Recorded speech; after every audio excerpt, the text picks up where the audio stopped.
If you've been worrying about the future or just wishing that something would happen faster, then listen up, because in this episode, I'm going to be sharing some wisdom with you about really easing that worry that you might have or that desire to want to control the future. And this is wisdom that I learned recently that has really helped me in this space. So I thought I would share it with you and see if it helps you. So if you're new to the show, I'm Ange Barnard, and I'm here to help you intentionally design your life. I'm so grateful for y'all that keep listening to the show. It means a lot. If you've been enjoying it, please leave the podcast a review. That helps people find the show. All right, so that's my little commercial. Let's get on to the wisdom that I have for you. So I recently went to a church service, and one of the things that stood out to me was this quote: "If it's not the right time, it's the wrong time." And I'm like, ooh. So we are told that things happen at the time they're supposed to happen. And maybe people aren't of that belief yet. But if you were, just try it on. If you were somebody who believed that everything has purpose, everything is happening for you, then you would also be someone that believes that there's a right time for everything. So when I was trying on this belief recently, when Ian and I have been looking for a new home to live in, you know, there's not a lot on the market, and it's so easy to find yourself in that space of wanting to control it. And you just are constantly looking at things and just oh, maybe this could work. And if we did this, and just you feel that controlling energy show up. I've seen this a lot with my coaching clients around career stuff, like obsessing about finding jobs and just refreshing things over and over, and just it's almost like you're trying to grab it and clench it, and you kind of feel that energy around it. It's that controlling energy that's showing up. And I always pay attention to that in my own self, because I know when I start to feel that way, I am not in alignment with the thing that I desire. Because it's this feeling of, I had a coach of mine describe it as being thirsty. It's this feeling of I really want this. And she said, when you're at that state, you can be ambitious and excited about something, but when you're wanting to kind of control it or feeling you need to have it now, then you're not a match for it. Because a match would be that you already have it. You're not worried about it. That's you on the same energetic state of that thing. That makes sense. This is my belief. Some people think I'm woo and crazy about this, but I have found in my life when I feel all is well and I just trust that everything is working out for me, that's when it really does. Or when I forgot about something too. When I'm I kind of just don't think about that dream anymore. It's I'm not even whatever, I forgot about it. And then it shows up and you're wait, what? I was obsessing about you for so long and now you're showing up? What is happening here? And I think it's because you got to a state where you just were you were okay with things as they are. So this gets a little wonky with the work that I do, because I'm all about helping you create a vision for your life, right? Thinking and dreaming about it. But the work that I really want for people is to let it go, to dream about it, to vision it, and just envision it and trust that it's going to work out for you. And you're okay, put it out there. It's almost like you ordered something on Amazon and it's going to come to you. You can pretty much trust that. I don't even know if that's a good example, because lately Amazon has been sending me things were not the things that I ordered. But in some cases, guys, they've been better than what I ordered. Some cases, recently I ordered a little cover for my laptop, for my Mac, and I ordered this one that had a shooting star looking thing on it, and it was all black. And they sent me this hardcore sparkly one, and I thought the sparkles were going to go everywhere. They didn't, but I really like it. I'm this is kind of fun. It makes me happy but I think about that too. I guess that this is a good example. Sometimes I order things, when I'm doing a vision board, it's I'm making these prayers and these wishes for things I desire. And I feel I'm putting it on the list, and God's okay, I see you. I got you, boo. And then he sends me things that are even above and beyond what I can imagine. And it's pretty exciting. But when I start getting all attached, it has to look exactly this way. So I want you to, it doesn't serve me. So I want you to pay attention to your energy around things. So if you find yourself in that state, we know that we need to shift our energy. And one of the ways that we can do that is by paying attention to the story that we're making up and that we're choosing to believe that's causing us to feel that way. A lot of times what we're choosing to believe is that things aren't going to work out for us, that it's not going to show up for us. And you make excuses. You'll try to rationalize why. You'll be like, well, like let's say the housing example, the market. The market this is just how it is, and we're going to need to stash it up. That's what everybody says. Everybody says if you want to find a place, you better know someone before it hits the market. You ain't going to get a house. This is some of the stuff people have been telling me. And I really I watch these stories that people say and they make up and I decide, do I want that to be true for me? That can be true for you, but that doesn't need to be true for me, because thinking that, believing that does not serve me. It doesn't feel good to believe that. And someone else might be like, well, you're unrealistic. But you know what? I'm not here to be realistic. That's not how I want to live my life. I want to be the person that believes for more. And in my life, I have practiced that habit of being the person that believes for more and really looking at thoughts that serve me and deciding that I'm going to keep those thoughts. And I feel like that makes me feel really good. And I see so much opportunity, and I really do think that things always work out well for me. And this is something I don't always show up that way because I'm a human. But when I pay attention to my energy, I find myself getting into those lower states and freaking out, wanting to control. I'm like, oh, and you better check yourself. Okay, so I want you to be thinking about in your life, where are you trying to control the outcome and you're not trusting the process? And what if you did trust it? What would be different for you? How would you act now if you believed that everything was working out for you? That this is happening for you in some way, even if it doesn't feel like it. Even if it does not feel like it, it just means it's not over yet.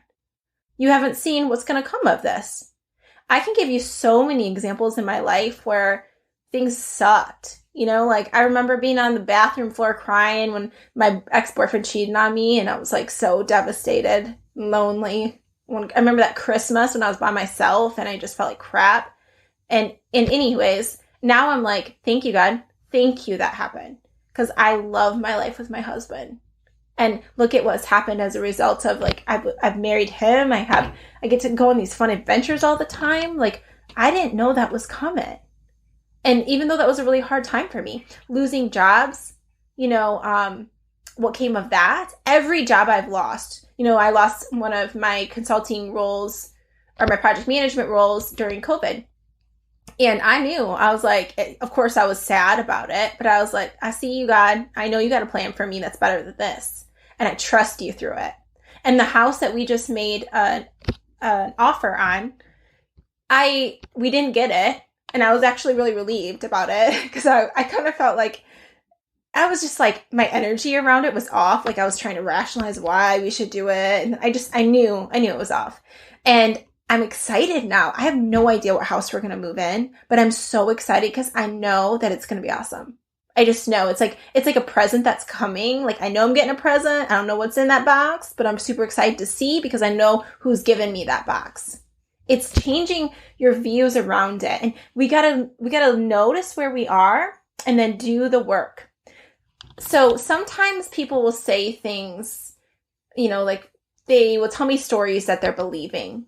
And I'm like, why are you choosing to believe that? Because it doesn't serve you to believe that. And how do you know it doesn't serve you? Based on how you feel. And that's you generating certain energy into a space. So let me give you an example. So let's say, just recently, one of my clients, the example is he was saying how so we're talking about asking for a raise, and that can be really uncomfortable, right? And his belief around it was interesting because he said, I just feel like if I ask for a raise, then that's me not being grateful for what I have. It's me not being grateful. And I said, okay, so that's what you make it mean. If you ask for a raise, it means you're ungrateful for what you have. What else might it mean? And he's like, what? So he's believing the story that doesn't serve him. And I even asked him too, how does it make you feel to believe that? It's lower energy that's generating that. Someone else may think, if I ask for a raise, that's me standing in my power, having the courage to ask for more because I believe that I deserve more. And I believe that if I feel like I'm being compensated at a level that I'm excited about, I'm going to show up and I'm going to do better work. And everybody wins. So that's a different level of energy, a different mindset. And I experience this a lot working with people because really my work is to help them change what they're believing if it doesn't serve them. And I know it doesn't serve them based on the energy that around it. You can feel that, you can hear it. But where did they get that belief from? That's interesting. Probably a story from the past, right? Like obviously something happened or somebody told them that story.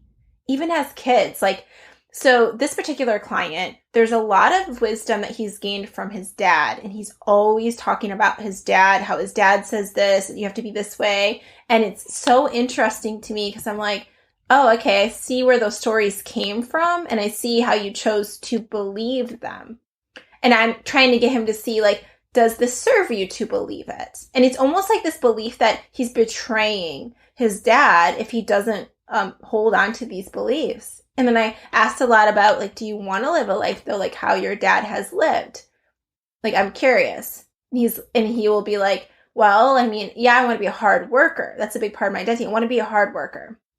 And then I had to, do some coaching around, okay, so great. You hold those values of being a hard worker, but do you feel like if you work harder, that means that you make more money? Is money tied with working hard? And he was like, yeah. And then I said, okay, so what about this person who doesn't work hard, but you told me they make way more money than you, but they don't work hard at all. And it's we're trying to get his brain to see evidence to prove another story true. And y'all got to do that. I got to do that with myself all the time. One of the biggest areas that I'm working on in myself is around money.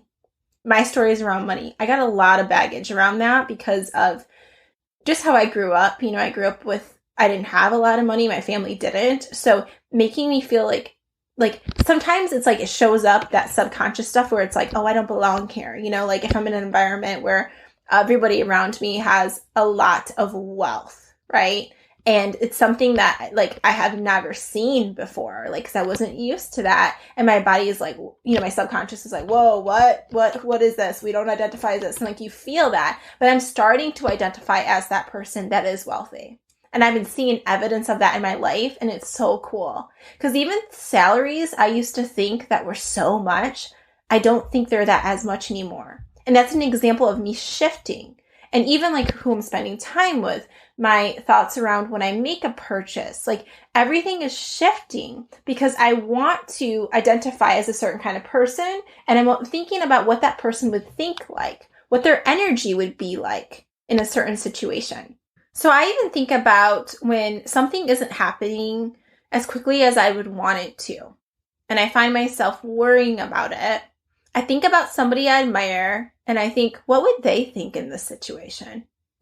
And most often, they would think that it's not the right time for it and to trust the process and that something greater is getting created for you.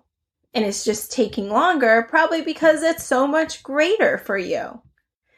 So another thought that, I guess it stems from this quote. I've shared this. It's from the Bible. It's Habakkuk 2:2-3.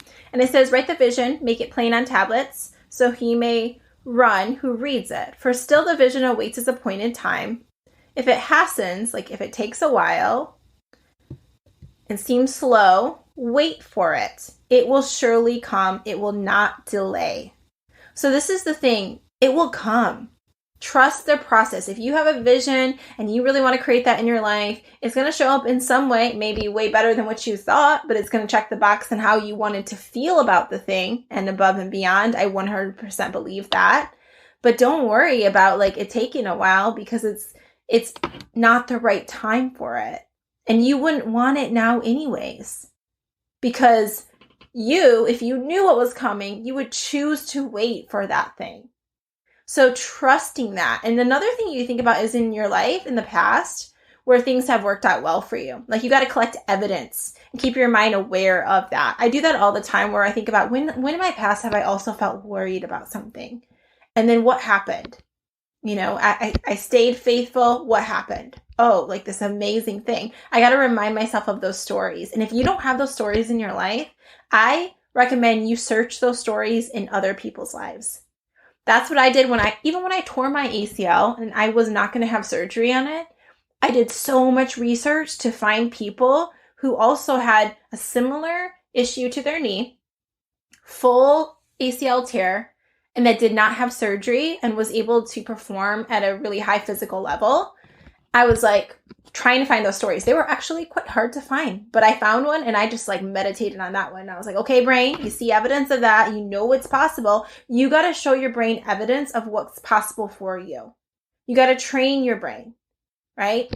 So the next quote I have here, this is also from the Bible, but it says, "We must not get tired of doing good, for we will reap at the proper time if we don't give up." We will reap at the proper time if we don't give up. Don't give up. Too many of us give up before we see like the real fruits of our labor, And I kind of think about it as like you quit watering a plant because you haven't seen it like sprout yet. You quit taking care of it when it's like it's almost there. And if you would have just gave it a little more, like if you would have stayed a little longer, it would have been this beautiful thing, right? And it would have really served you. But so many of us want to give up so quickly. Don't do that. Stay in the game. That was one of the message I gave in our 5-minute workout challenge. And I've been telling myself that recently. Stay in the game. Okay, so choosing thoughts that serve you, really thinking about it. Like when you believe, like when you feel off and you feel down, ask yourself, what am I thinking? What am I choosing to believe? And do I want to believe this? And if you don't, what would you rather believe? And where can you find evidence of that? You got to give the brain evidence, research it, like find, like even examples, like an example would be if you went bankrupt, right?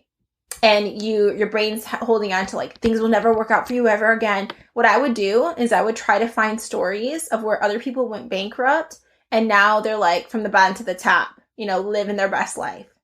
So my brain can be like, oh, maybe that could happen for me. You got to do that.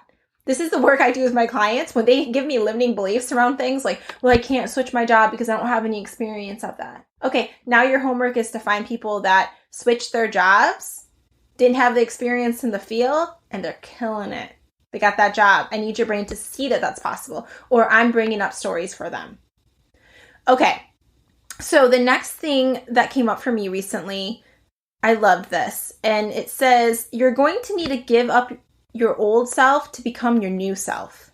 You're going to have to give up your old self to become your new self, to make space for that new version of you when you up level.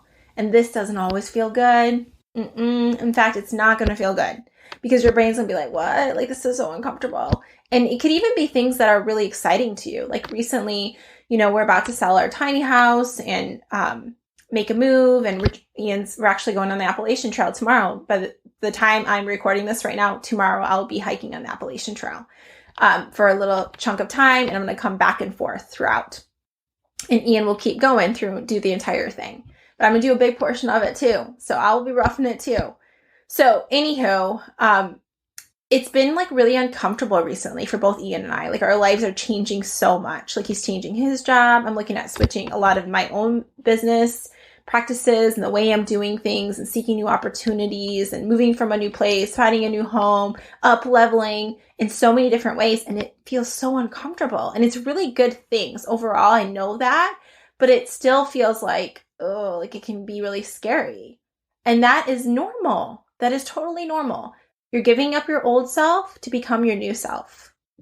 So if you feel any of that, maybe looking at it as like, it's part of the process, right? Part of up leveling, part of reprogramming my mind and my habits, becoming a new kind of person. So the next thing that I wrote down is to make a decision. Just make a decision.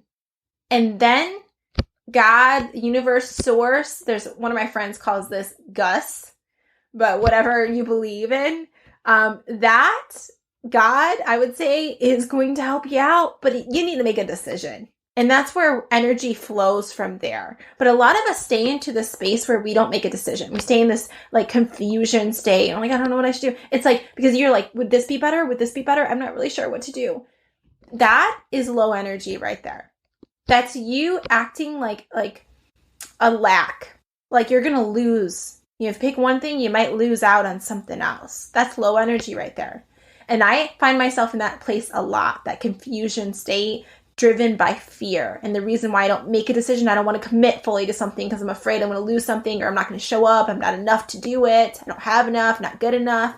That kind of stuff, missing out on something, all the lack mentality, low energy, low awareness. That's not serving you. So stop generating that space, being in that space. Make a decision. You make a decision and you trust the process. This reminds me of my time in the military, where one of my really awesome mentors told me, he was like, Ange, you got to be more authoritative. You need to make a decision. Just make a decision and trust it. And that was like really powerful to me to hear that, because I was like, you're right. Because I stay in this like, I don't know, and I want to please everybody, and I want to like, I'm just stuck in this like confusion, low energy vibe. But it's like, make a decision and confidently follow through on it. And this kind of reminds me of, it's the higher energy levels and this awareness around like, you make a decision and if you believe everything is working out for you, it always will, or you're gonna seek opportunity. You'll make it work out for you. You'll create a really awesome opportunity out of it no matter what, because that's the kind of person you are. So you can't really make a wrong decision. Like sometimes I tell myself that. I was like, because either way, it's going to serve me in some way, because I'll ensure it does. I'll seek opportunity in it. I'll see it. I'll make the best of it. That's who I am. So when you think about that, you may even just think about what feels most fun to you. If you're like kind of thinking between two things. But you're like, maybe this feels more fun, but I don't think I can make enough money doing that thing, or whatever your reasons are why you can't do that thing. What if you did, though? What if you were able to? Because right now your brain is trying to find reasons why you can't and evidence for you not doing the thing. It takes just as much energy for you to find evidence of how it could work out best for you. And there's plenty of stories around how other people have done similar things and it's worked out well for them. So why not you? What makes you different? Are you not as loved by God? No. It's not true, right? So I think looking at the lies that we're choosing to believe, that's something we got to call ourselves out on. Me too. It's like, me too, because that's my work that I've been going through lately, is around getting out of the state of confusion and actually making a decision and trusting the process. And don't go looking back. It's like, I own my decisions. I made this decision and it's going to work out well for me, because I'm going to ensure that it does, because that's who I am. And I'll always take the best out of the situations. This is me talking to myself. I got to talk to myself all day long. So I wanted to share that with you. I know that that's where the energy is going to flow. As soon as you make that decision, watch things start to happen for you and come to be for you. Maybe not right away, because you're going to have to work through some stuff, but eventually that energy is going to align, because where energy goes, focus goes, energy flows. That's how it is. All right, the last thing I want to say is, I heard this quote, and it was, there's no fun in doing the things you already know how to do. And I was like, what? And I think it was something I needed to hear, because I was like praying for a sign around something, making decisions around work-related things and opportunities I wanted to pursue. And I already know, like, there's one area of my work that I know how to do it very well. And I'm like, but do I really want to leave this because I know how to do it well? And then I'm like, but this thing seems really fun, but then this brings me more money, and this, and you know how you start to like do that, right? Into that state. And then I heard this quote, there's no fun in doing the things you already know how to do. And I was like, yeah. Like, in that other thing, pursuing it, I don't know what would come out of it, but it feels really fun. Like, and to be curious and to see and explore, that's higher energy right there. And if I was choosing to stay in a certain role, am I doing it because of fear, or am I doing it because of love? Like, what energy am I coming from when I'm making this decision? So that was something that I had to work through and think through. And what if I believe that everything always works out for me? Then what would I do? So I just bring this up because I feel like since I've been going through this stuff, maybe this wisdom will serve you in some way.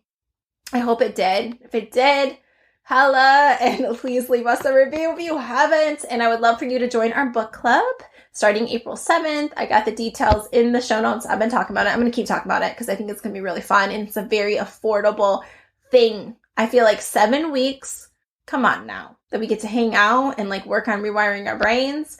So the link again is bit.ly/cheers to happy. And if you don't know Jen Legra, who's going to be co-facilitating it with me, she's so fun. She's a fun human being and likes to deep dive into this content too and improve your life. And it's just like cool to be around people like where you can have these really fun conversations. It's not like surface level BS, you know, like, oh, how's the weather? You know, like, you know, it's like, okay, let's look at our lives and make our lives our best lives, you know, like show up, live our best lives, generate the kind of energy that we want into the world. Let's be weird together. If that's how people identify us as weird, let's do it together and have fun.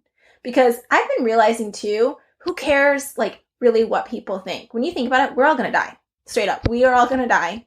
Does it really matter? Like, I'm not going to go to this lower level. I was thinking, guys, I'm keeping it real with you. I was on the plane today and I got a new Supernote tablet for my birthday. I love this thing.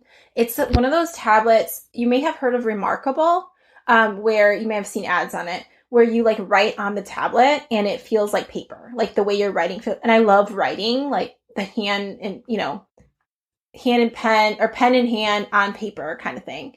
And, but I had so many notebooks for journaling. So I got this tablet and I get to write on it and I can like transfer it to text and I'm just like ecstatic. I love it. Writing client notes on it. It's my jam, my favorite thing. Anyways, I'm on the plane and I'm writing on it, journaling, and I dropped the cap of it in between the seats. And I was like, oh man, like I want this cap, but I can't get it because it's completely full of flight. How am I gonna get this? And I went in that spiral of like, this sucks, blah, blah, blah, blah. And I was like journaling about it. And I was like, level 1, hello, I see you.